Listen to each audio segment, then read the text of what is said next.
one of your commitments to the new year is to learn how to crack the code for your family's illnesses. Take it on, really make this your focus, because it's inevitable that if you make it into a focus, it will turn into reality. It's podcast number 43 at joettecalabrese.com. In this podcast, Joette gives us some of her secrets to setting goals and strategies to become unstoppable using homeopathy. We will learn more about homeopathy for ear infections, cold sores, deep sorrow, and how to determine when to use Aconitum and Ignatia. Now let's get started.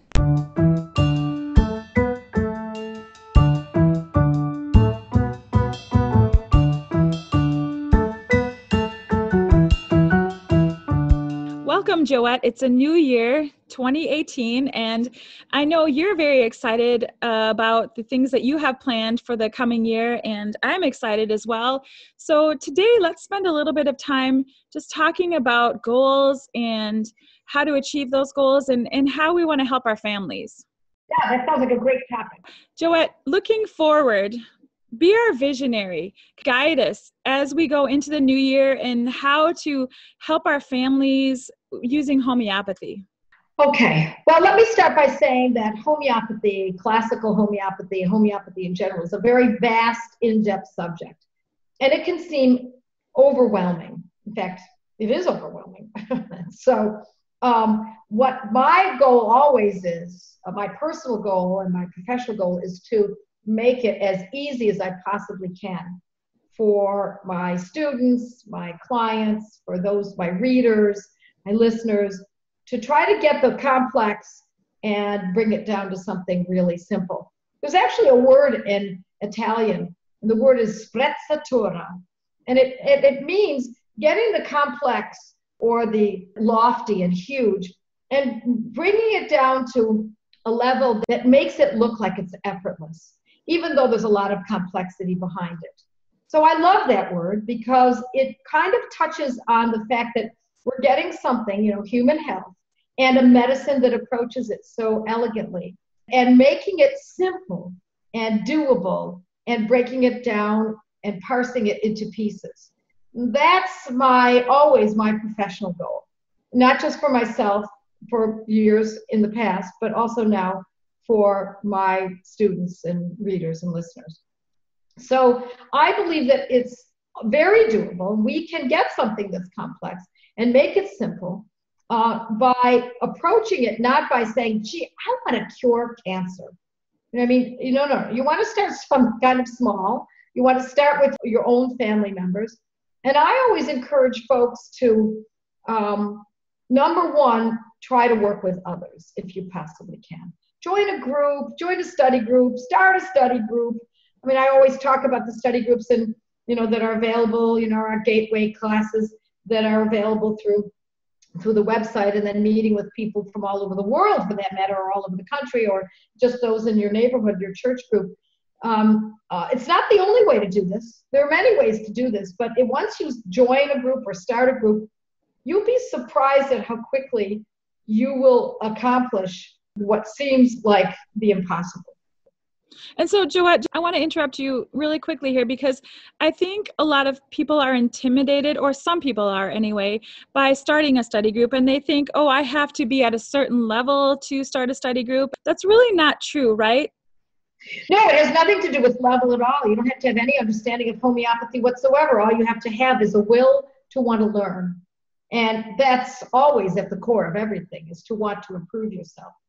And once you have that ability to find it in yourself and kind of pull it out from deep inside and say, I want to learn this, and I don't know anything about it, but let's all learn together. And even if you bring in people who know more than you, that's great. That's the way you're going to, all you have to do is be the organizer, or join in and not be an organizer at all and just be, a neophyte, or whatever level that you're already at. My teachers always said, when I was first starting to study homeopathy, they said the only way you're going to learn, really, really learn this, is if you step outside of your little world and either go into practice or start treating people around you. And what he meant, it was Jeremy Shear, actually, who I first remember saying that. What he meant was that the only way you're going to learn this is if you do a lot of it. You can't just do, if you have one child, you're not going to get an awful lot of experience in this. But if you have a child and a dog and a husband and a mother-in-law and a sister-in-law and a church group, or you join a group of others who are doing the same for their families, you're going to expand your knowledge just by being exposed to other people's problems and other people's illnesses. It's the only way to do this. So I find that the folks who learn the fastest, who are treating their families, are the ones with the really large families. 6 kids, 9 kids, 12 kids, or lots of animals, lots of livestock, lots of pets, or people who are in a group, a church group, or who study together with others. Those are the ones who learn the fastest. And, of course, motivation. You got to have that motivation. You got to have that will, that burning desire. I am going to figure this out. I'm tired of these ear infections in my kids. I'm tired of the chronic strep throats. I've had it with the boils. I've had it with the eczema. I have got to figure this out. I'm tired of the drugs, and I'm tired of the can being kicked down the road. That kind of motivation is unstoppable. Once you have that fire under you, especially if it's a mother or grandmother, no one can stop a mother or grandmother from being highly motivated to take care of their families. We're like lionesses. Right, but you have to be determined too. You have to have some gut, spunk, and moxie in order to do this, because it's not always easy. There are going to be times where you don't hit it, right away and get the right remedy. And so you have to set some goals, have to be determined, right? So that is where being within a group of people, whether it's a study group or just a group of friends or your church group, like you said, that's where that's helpful, because you can bounce ideas, they can support one another. You're not alone doing this. Right. And inadvertently, you learn by listening to someone else's troubles. Your child may never have otitis media, but another mother's children have them all the time. And you think, oh, well, I don't have to worry about that because my kids don't get otitis media. Instead, my kids have got, food intolerances. And you listen to the mother and you listen to how she uses Pulsatilla for her child's ear infection. And it works beautifully. And it's especially useful for when the child has just had ice cream or a lot of foods from restaurants. And she gives her Pulsatilla and it cures the otitis media. And you know that your child has a problem with food intolerances, and you just learned that Pulsatilla is a great medicine for food intolerances, especially foods from restaurants and from too much ice cream or too much dairy or too many creamy foods. You just pulled from the hat, so to speak, pulled from your classmates or your friends' experience. Then you synthesize that and you find that Pulsatilla is great for both food intolerances that cause whatever, stomach aches or whatever, that are related to, as I said, eating too much dairy or having ice cream the night before or eating at a restaurant, and that it causes stomach issues. And it can cause ear infections by doing the same. What do you know? You now know some very important keynotes to the remedy Pulsatilla. So even though it may never seem as though that particular condition will come your way, that otitis media that her family's suffering, you have just learned how to apply the knowledge that she gained and is spreading through your little community and using it for yourself. It's gorgeous. There are unifying threads in homeopathy that can help us pull it all together. It's like this is the way I imagine it sometimes, a blue satin ribbon from one family to the next family to the next family, and it goes round and round, and it just floats between the families, and we all connect to it. It's beautiful. So instead of it being a burden, now it becomes an excitement. I get it. There's nothing like that light bulb coming up over your head, and you say, oh my gosh, I get it. Look at what Pulsatilla does. Then what you do is you go to your Materia Medica. If you don't own one, you go online to the free Materia Medicas, and what should you read? Pulsatilla.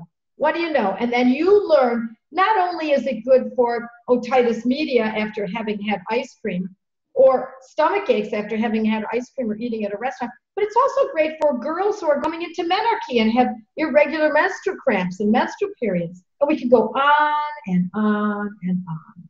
Now, once you make that your medicine that you want to understand, you will not miss a case with Pulsatilla, most likely. You'll know it.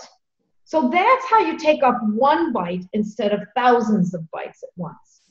You can't cure cancer with a little bit of knowledge in homeopathy, although it's done all the time in the Banerjee Research Center in Calcutta. But you can treat these kinds of conditions and learn that medicine. Now when you finish with Pulsatilla and you've got that down, chalk it up, and now you learn another medicine that is related to it. And how do you go about doing that? Well, let's say, that woman comes back again and she says, well, my daughters are helped by Pulsatilla, but my son, boy, every time they get an ear infection, I use Hepar sulph. And you say, whoa, wait a minute, now that's connected. Hepar sulph helps with ear infections. What else will it help with? And then you start studying Hepar sulph. Now you've got two medicines that you understand.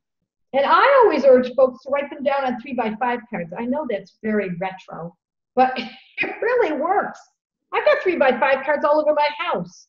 I had more of them on homeopathy before, and now they're saying for my family and me to live by, or something I want to remember, or a word that I want to learn, a vocabulary word. But I've got them pasted up all over the house, really. They're, double-sided scotch tapes, that kind of stuff.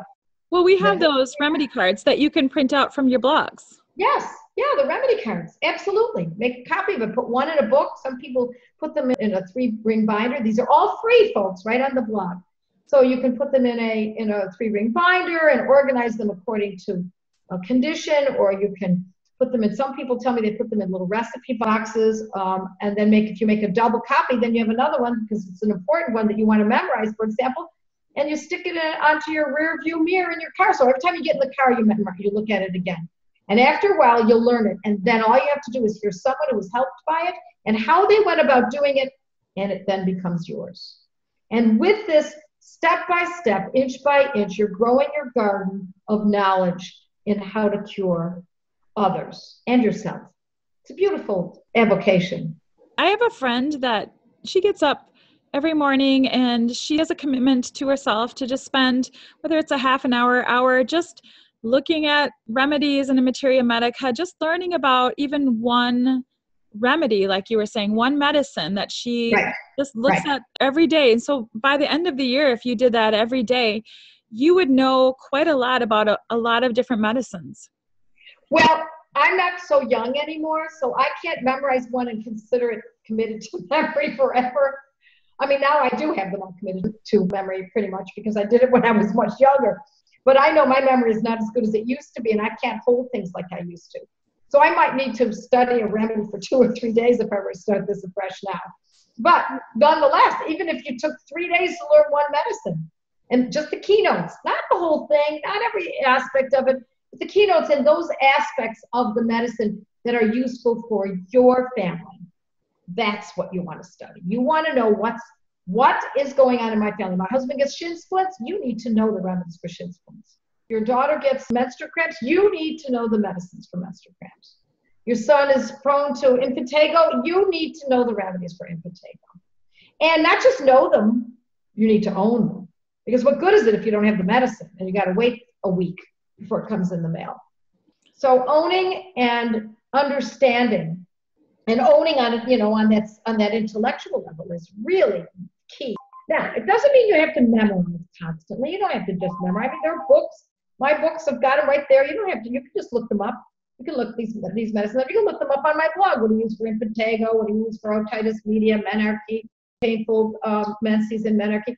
You can look them all up, but to know a handful of really important medicines, like if somebody has a head injury, you don't want to have to look that up. If your husband has a skiing accident or falls off the roof while he's cleaning the gutters and he has a pretty serious head injury on the way to the hospital, you don't want to be paging through a book. You want to know you're going to give Arnica or Cuprum or Aconitum ASAP and continually give it and know how to give it. And not only that, but you have to have those in your purse, in your pocket. Somewhere you have to have those remedies. Yes.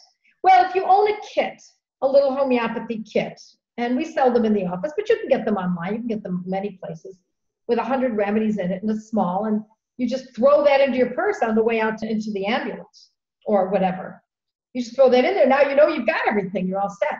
So no matter what comes your way, you've got your phone with you. You're going to look this up.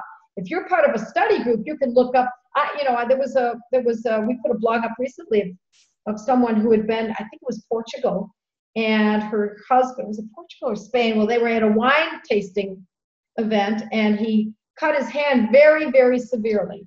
And she was part of one of the study groups that we run, and she got online and went to Facebook, and she was telling people what was happening, and people were responding and telling her exactly what to do. I mean, those were like her buddies for life now.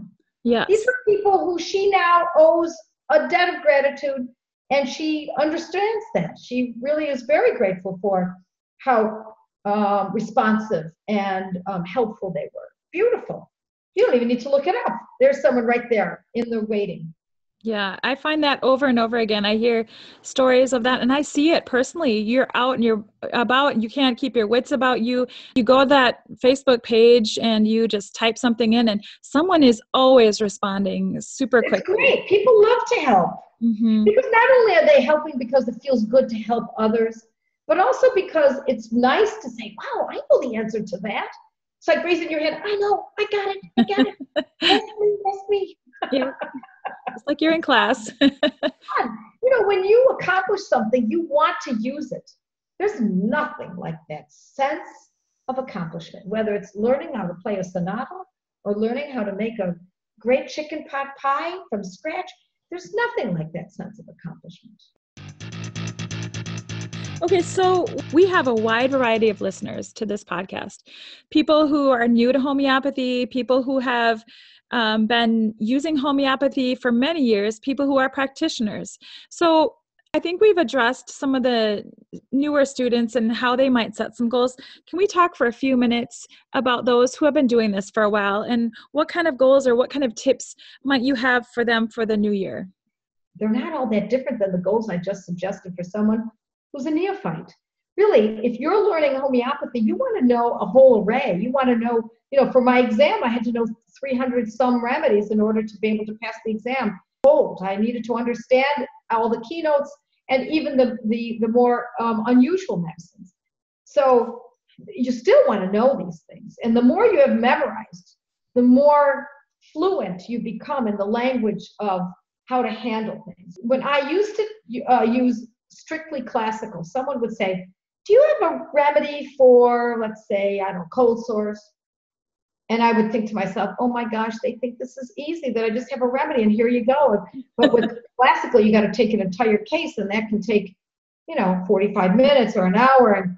And I'd say, oh my gosh, how am I going to do this? I can't keep answering these kinds of questions, or they'd be like a neighbor or a friend or something.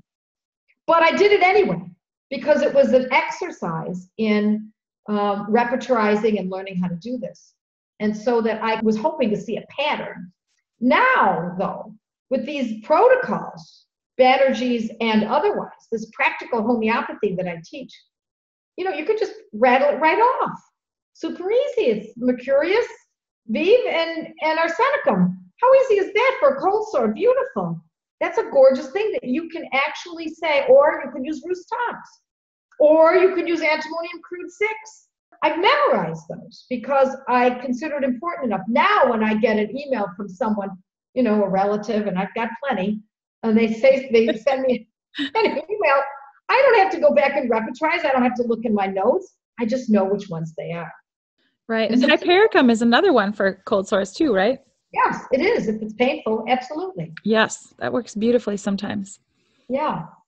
Well, for those who've been around a while, are practitioners, or they've been using homeopathy for a while, you can never stop learning. That's the best part. It's like music. You never stop learning. You start with the setter C, and you then move from there, and you learn the C scale, and then you learn an arpeggio, C, E, G, and then even if you're a skilled classical pianist, or whatever kind of pianist you are, jazz pianist, there's always more to learn. And you're always going back to those scales, and you always need to repeat those basics, your technique.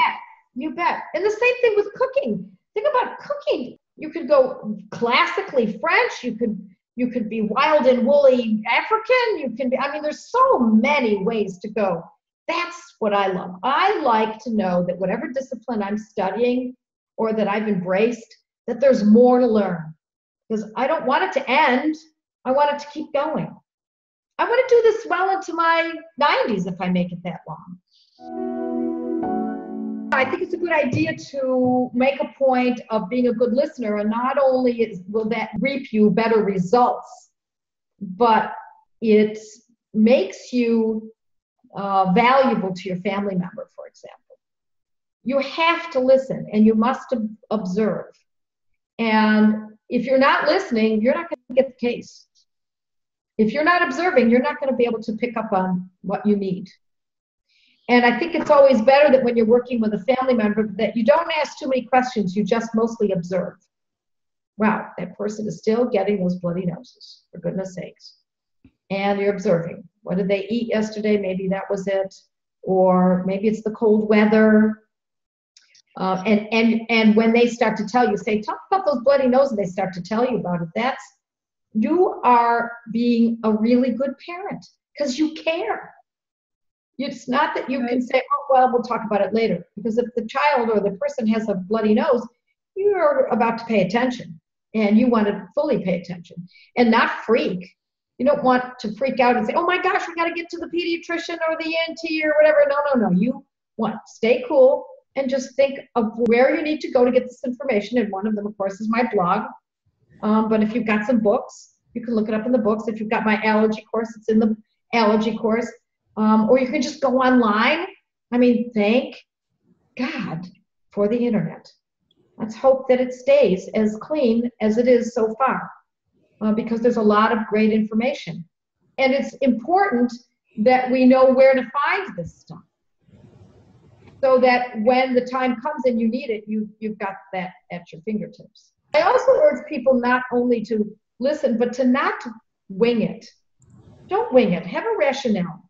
And don't go too deep in your rationale. Don't go too deep in terms of saying, well, this bloody nose is because the person has heavy metals and they have the MTHFR gene. And it's because they probably have yeast and parasites. Wait a minute, you've just missed the whole point. What happened to the bloody nose? Just use the information, just the facts, ma'am. The bloody nose. Now, what do you use for a bloody nose? Regardless of the etiology, regardless of the cause, regardless of whether or not it is from heavy metals. If you note that this bloody nose happens every winter, okay, you could say it's from winter. Is it from because the heat goes on? Well, some people assume that it's the heat. Oftentimes, it has nothing to do with the heat. Oftentimes, it's simply the change of the season into winter. So don't dig too deeply and run down rabbit holes. Stick with the facts, but don't jump on an idea and wing it. Make sure it's substantiated to a certain degree, that you know what you're looking at. This is a bloody nose. Not hemorrhaging, unless, of course, it is hemorrhaging, but you want to observe and make note and be as scientific as you can, leaving the emotion to the side. I think that's a mistake. Well, I wouldn't call it a mistake, but in the beginning, when I started using homeopathy, I probably drove my kids crazy with the questions. Well, okay, let's see, what do you feel? Do you feel better when it's cold, when it's warm? When you look at this classically, there's a lot of questions that you can ask and a lot of things that you can observe. But now with the practical protocols, the Banerjee protocols, I love it because you're right. It's so much cleaner and easier. And if I'm observant and really look at what is surrounding the circumstances of that child's bloody nose, I don't have to ask a lot of questions. I can just look at the protocols, observe what's happening, and give them the remedies. Absolutely. It quiets your mind. Right. Those 2 a.m. disquieting moments, disquieting thoughts can drive you and your family crazy. In fact, if you're feeling like you are going crazy, and you're not sure what to do, you get Ignatia 200 first. It's like being in an airplane and you put the oxygen on your face first before you tend to your child. You need to be the nucleus and be clear-headed about this.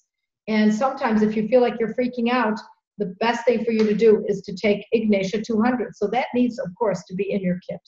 And aconite too, because if you've just witnessed your child having an accident, Yes, you might be yes, needing some aconite first yes. for you, and then you can think about what to do. Well, and I love aconite as a primer. It's one of the first remedies we always think of. And if your child has just had an accident or someone has witnessed an accident and now somebody's sick or has a condition as a result of it, aconite is our first remedy. So if we're going to talk about a particular remedy, we talked about Pulsatilla and Hepar sulph already, but I loved for people to know all about aconite, and it's one of the first medicines in most homeopathy kits.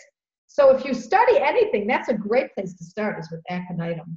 It's Aconitum nipalis, and we call it aconite for short. That's a beautiful one. And even if you have a good amount of experience in homeopathy, go back to it, read it again. Go back to your Materia Medica. Read it over and over and over and over and over again, because you now understand the keynotes, but what about the subtleties that you might be able to pick up on, the nuances that will help you at some point? Right. And every Materia Medica will have a little bit of a different spin to a remedy. And I was just reading through your Materia Medica last night, Joette. I forget why I initially picked it up, but I picked it up and I had to look up something. And then I just caught myself reading through all the different remedies and, looking at what you had written.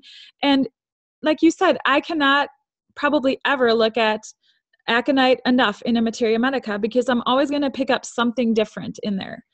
Yeah, because as we learn a couple of pieces here and there, and then other parts of what we've just read fall to the wayside. Next time round, we already know those new pieces, and now we can add to our knowledge. And it's just, they're building blocks. It's the best way to learn, unless you have a photographic memory. And our brains turn to mush when we're freaking out, when we see someone who's suffering, someone we love, or even if it isn't someone we love. Someone was just telling me yesterday, this person is a hunter, and they saw a deer caught in a fence, and although they deer hunt, the thought of the vision of that deer struggling was just horrifying for them. It was horrible. They don't want to see an animal struggle. No one wants to see that. And if that stays with that person all day and into the night, and the next day they're still thinking about that poor struggling creature, that they might need Ignatia 200 for themselves to quiet their mind, or they might need even aconitum if it was severe enough. By the way, the upshot of the story was that they got the deer out and he was freed. Oh, good. Yeah. So let's talk about that just for a minute. Aconite versus Ignatia. In a situation like that, what might be the determining factor, which one to pull out and use? Yeah, good. That's great. I'm glad you brought that up. So aconitum is, I call it first shock. So it comes on quickly. Someone's driving their car, everything's just hunky-dory, and they're driving down the road, and bam, they run into a truck. That is a shock. You don't have to go into shock, as in what might be determined from a medical point of view, into shock, but certainly it's shocking. So anything that's shocking, it comes on hard and fast, and 1 minute everything is fine, and the next minute life is now taking on a whole new reality. That's aconitum. So that happens with accidents. It can happen with children, or anyone for that matter, who's outside in the hot sun and they get really, really warm, and then they jump into a very cold quarry or something and they get a chill. It shakes you down to your core. Or someone who's walking outside in the autumn wind and they don't have a hat on and their coat is opened up and unbuttoned, and they get a chill, and shortly after they get a flu or a cold. That night they get a fever. Or when that person has had a good cold dive into a quarry, that night they get sick. They feel nauseous, or they feel like they've gotten a deep chill. Those are all opportunities to use aconitum. Or a cough that comes on pretty quickly. That's aconitum. Ignatia, it's more on the psychological side.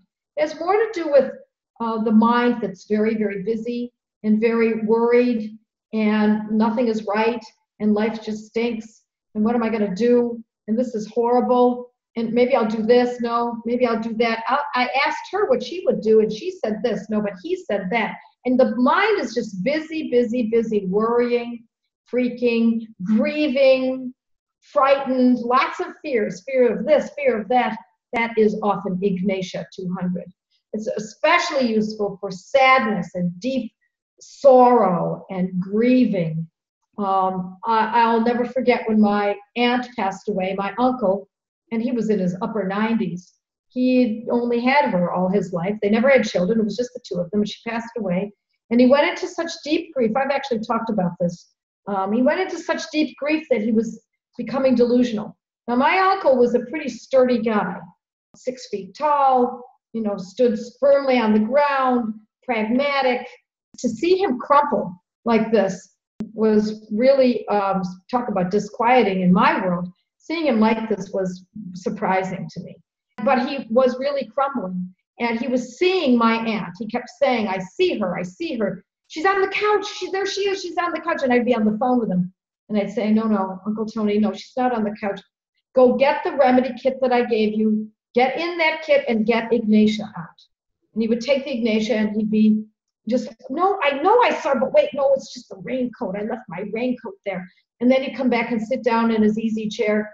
And then a minute later, he'd say, I see her. I know she's here. And he would be all shaking. His voice was wobbly. It was awful to witness. And so meanwhile, while we were on the phone, I would talk to him while we were on the phone and help him calm down and tell him, take a dose of that Ignatia. Okay, now we waited another even 15 minutes later. Now, normally I don't say to use it so soon, but in this case, he was in such a state that I urged him to take another dose in 15 minutes. And after the second dose, he started to cry. And he came back to his wits. He was grieving, no doubt.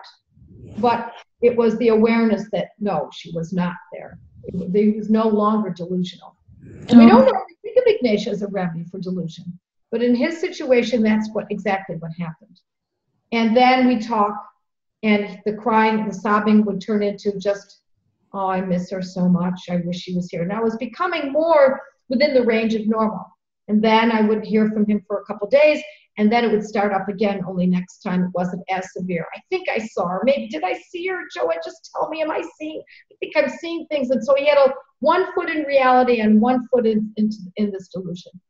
And then he knew then to start taking Ignatia, and he would start taking it. And he took it every day then, sometimes 2, 3, 4 times in a day when he was in really severe sadness.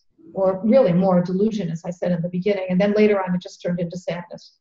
And eventually, he got over it. And by eventually, I mean, it took weeks for him to get out of the heavy-duty grieving and get into, okay, what am I supposed to do with my life now? What should I do? Should I sell the house? Should I be moving into a home for the elderly? And so he started to become more pragmatic and get back to his old self.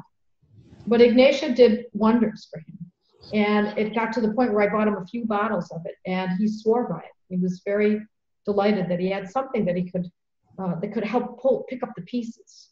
Oh, what a sweet story, though, how he missed her so much. But so what would he have done without that Ignatia? Think about it.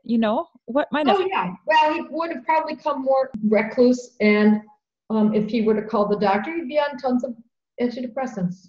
Yeah. He'd be on a lot of drugs, and then he'd have new symptoms.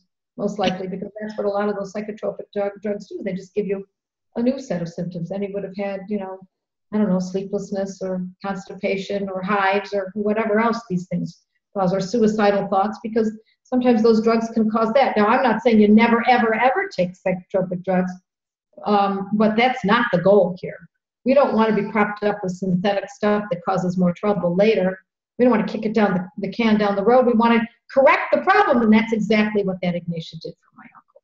I think it's good also to remember Ignatia. I have several friends who use it every winter when they start going down that, there's less sun, it's just, you're inside more. They use it every winter, and just it takes them out of that winter funk. Well, what's interesting about this is that if you ask a naturopath or a clinical ecologist or a functional MD, they would say, well, it's just vitamin D. You've got to take more vitamin D. You're low in vitamin D. Well, what about those people and I get people who are really up on nutrition, and they're taking cod liver oil and eating liver and eating tons of carrots, and they're getting in the sun, and they're working out, and they're running outside, even in the snow, and yet there's still a problem. So they come to homeopathy thinking, I need a remedy that's going to help me with my vitamin D, when really homeopathy is not about the vitamin D, because we don't know necessarily that is the cause. It could be something else that we don't know about yet. We just automatically assume that it's vitamin D, a loss of vitamin D. But they come to homeopathy looking for really the bottom line. They're thinking it's vitamin D. What really is sadness as a result of the winter, or sadness that happens in the winter, maybe not even the result of sadness in the winter. So what's sadness? Often it's Ignatia 200 twice a day. Now, does Ignatia then increase our vitamin D uptake so that now that when we eat foods high in vitamin D, such as cod liver oil or butter or lard or something like that, that our vitamin D is increased or that we can absorb it now? Perhaps. But what matter does it make?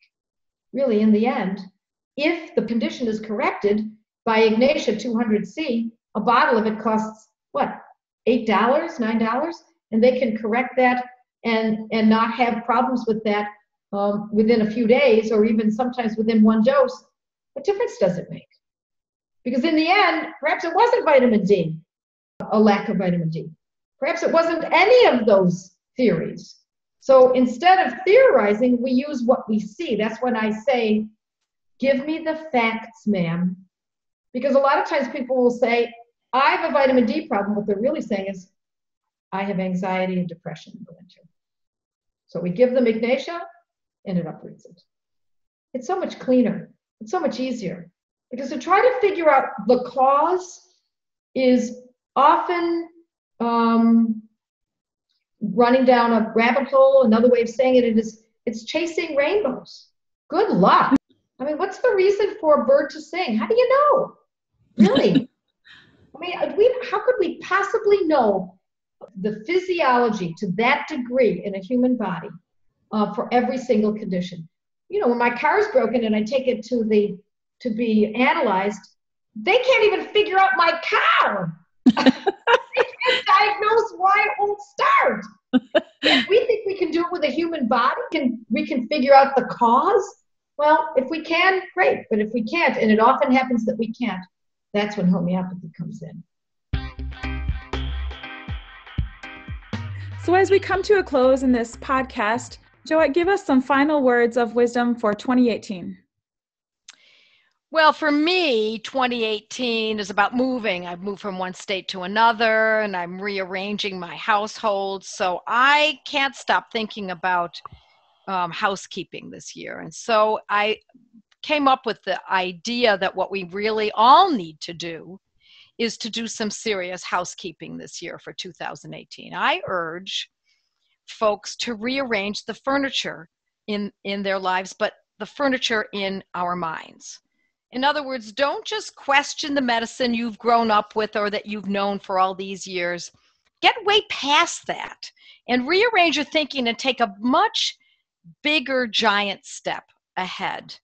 Make your goal this year to own at your fingertips every alternative that modern medicine has given you. Find the alternative homeopathically. There is an alternative for most everything that modern medicine has claimed is the only answer.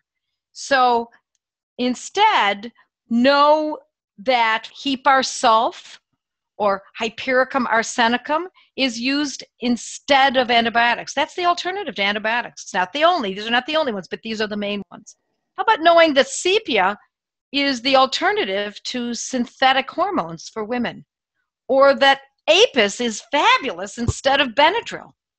You want to know these. You want to rearrange your thinking so that these are not only a part of your new way of looking at life for 2018, but that you know them at your fingertips, those that impact your family and you.